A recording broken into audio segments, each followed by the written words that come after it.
ਛੱਡ ਜੰਜਾਲ ਕੁੜੇ ਮੇਲੇ ਨੂੰ ਆਹਾ ਉਹ ਮੇਲੇ ਨੂੰ ਚੱਲ ਮੇਰੇ ਨਾਲ ਕੁੜੇ ਓਹੋ ਓਹੋ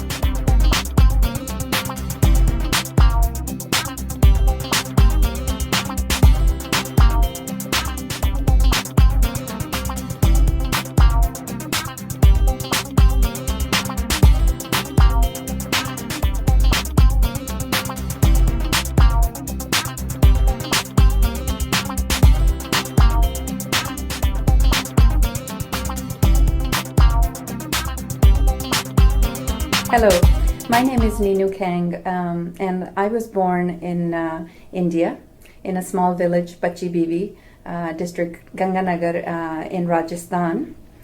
My father's name is Sukhninder Dhaliwal, and my mother Jasveer Dhaliwal. And I have an older brother, Rana Harinder Dhaliwal, and sister Karen Rai. And I came from India when I was 9 years old. My father was here a few years before us, and we joined him and settled in Victoria. I went to elementary high school there, finished my undergraduate degree in economics, and moved to the Lower Mainland in Metro Vancouver to find work, actually, and got married and started working for an organization that I still work at, Mosaic, and had a daughter. She's now 22 at University of Victoria, finishing her history degree.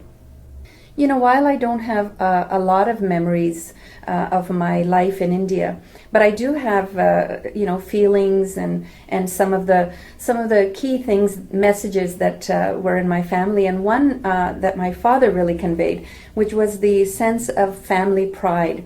My father used to talk endlessly about his father, my grandfather, who was a man who left his village when he was young, joined the army, and became one of the greatest polo players of his time, played with the Rajas and Maharajas. And, you know, of course, if you ever knew my dad, you knew that you always got a chance to hear about my grandfather's story.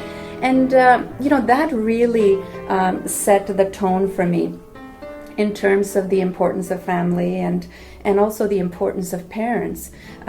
Certainly I saw my father and my mother have tremendous amount of respect for their parents and their in-laws, and that was definitely a message that I got, and that became a roadmap for me in terms of how I would lead my life.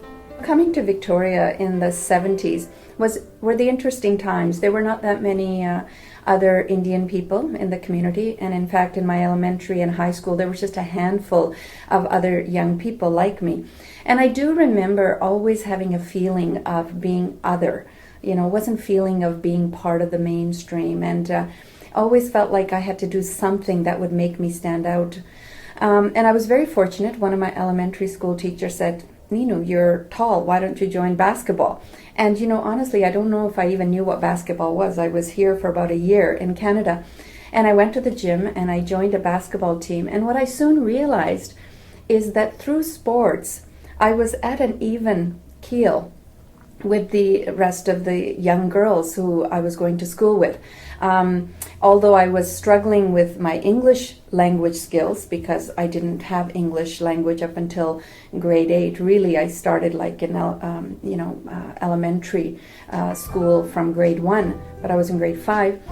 What I realized that in sports, I was at the same level with them and I could excel. And I had the good fortune of playing lots of support and being supported by my family, in fact, to do that.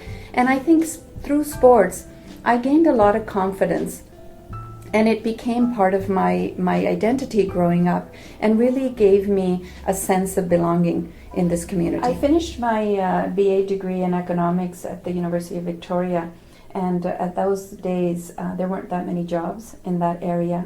I moved to the Vancouver area, and I was fortunate enough to get a job with the organization I continue to work for, Mosaic, And Mosaic is an immigrant and refugee serving organization doing some great work and having great impact in helping people settle in this country. And this particular organization and this job really resonated with me, because while I was going through school, one thing I realized that I wanted to do something in my life that would bring me back to doing some work with my community. While I was at school, I was involved with many organizations. In Victoria, I was involved with the Intercultural Association. At the university, we started the India Friendship Association. And I also had gained a real passion for folk songs, Punjabi folk songs. So there was a sense of identity that I was wanting to incorporate in my career. And I found that at Mosaic. You know, over the last 23 plus years working at Mosaics, I've had the privilege of doing many different jobs. I started by working frontline with clients. I had the opportunity to manage programs, work with governments, work with communities, mobilize on many, many issues. And that has been a real blessing and a pleasure for me. One of the key issues I've worked on over my career has been in the area of violence against women. And while I've worked alongside many great women and men who have been trying to combat this form of violence, in very particular way, I became interested in what was happening to immigrant women in terms of their experience of violence. And of course, even more narrowly, what was happening for Indian women here in Canada in terms of domestic violence. So that became an area of focal point of my work and as well as my advocacy work. My work at Mosaic led me towards the field of counseling, and I went back to school to do my graduate work in counseling psychology. And that really helped me actually do some work on myself as well as my ability to support others. I worked for many years running a treatment program for men who use violence in the South Asian community. I worked with another male facilitator, very good colleague and a friend of mine. And we used to do 3-hour sessions weekly with these men. And really the education part of what we were doing was helping men understand their use of violence, their use of privilege. And that, what's very interesting about that is as I was doing the work with men and helping them change their lives, it really changed my own life. It forced me to think about my own sense of privilege, my own identity as a woman within the South Asian community.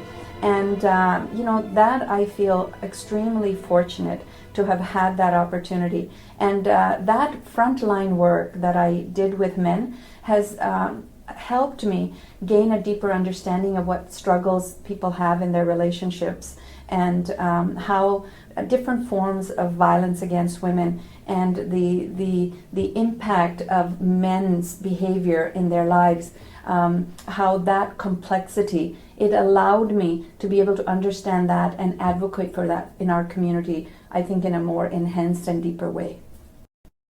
We help immigrants and refugees learn about how to settle in this country, how to fill out forms, how to access education system, how to access the justice system, and all of the different things that they need to know about living in Canada.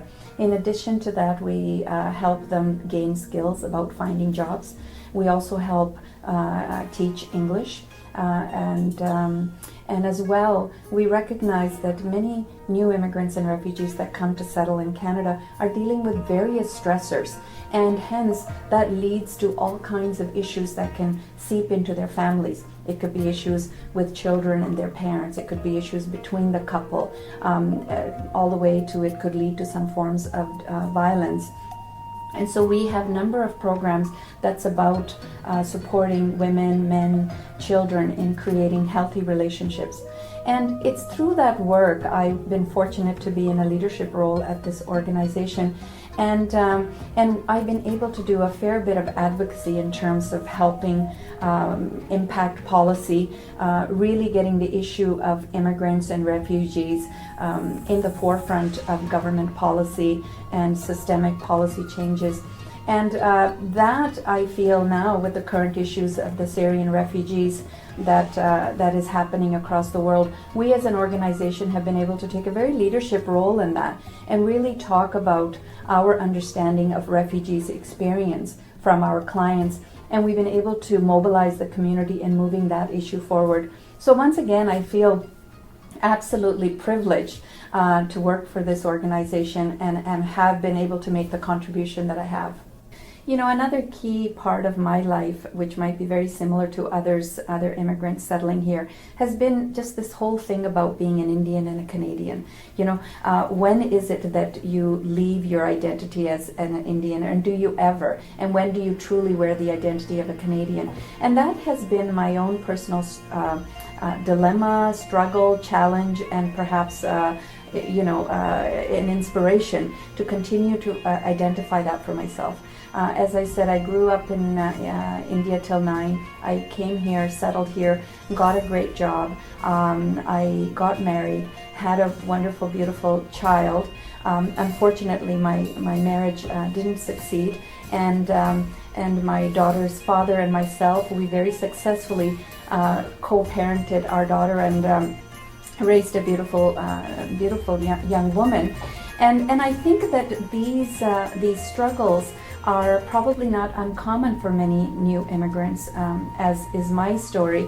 And for me, I think the message that I would want to give to immigrants coming to Canada, settling here, is to be ready for all the challenges that will come your way, and look forward to the opportunities this country allows you. I have been fortunate. I've played sports. I've been engaged with the community. I've been able to be Canadian, and yet I've been able to keep a core part of my heritage that I feel really connected to. You know, song, dance, Hindi cinema, narratives of my family, the stories of my family. And I think the beauty of being in Canada and being in this great country and this part of the world is that we have freedom of mind. We have freedom in our hearts to truly demonstrate compassion and to be kind to each other.